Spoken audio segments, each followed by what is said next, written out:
So if you have a 2000, if you have an LBZ or a LLY turbo, I think it works for a couple other years, but if your vanes are stuck, then you can take the vane positioning sensor out. You gotta take a snap ring off the side here. No, you just don't thread have a to bolt actually. in there. Oh yeah, you don't even need to take it out. But you just tap that loose. Then you just move this plunger back and forth, tap it with a hammer a little bit, and move the plunger, and you can free up the vanes.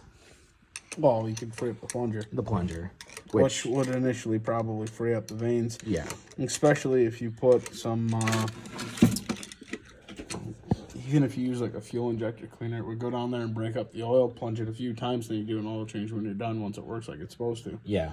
This is a LBZ turbo out of 06 with 380,000 miles on it.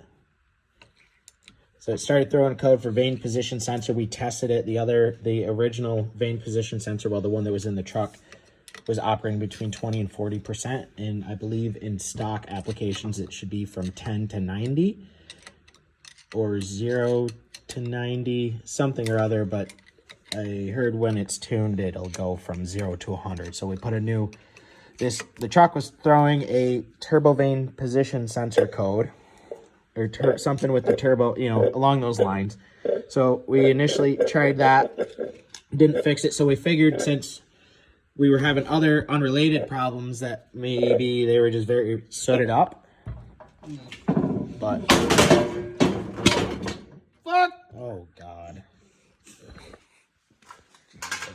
Yep, nothing like throwing some Rams on the floor.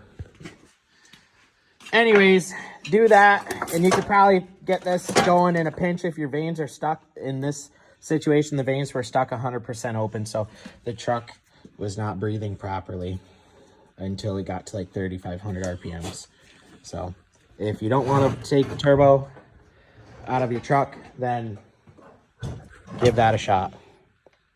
Probably get you along, but a used turbo is pretty easy to find for a few $100, so we decided to put one in with a bunch less miles on it. But this would have got by rather than having to deal with the truck. And there's other videos as far as changing out the turbo on these Duramaxes. We got the new one in. It's just new used. Anyways, you can take, can't really see in here too well, but the driver's side up pipe. The driver's side up pipe, you can change the turbo without taking out the driver's side up pipe. You do have to disconnect it from the turbo pedestal. But if you have a guy pushing a pry bar in from the passenger side to move that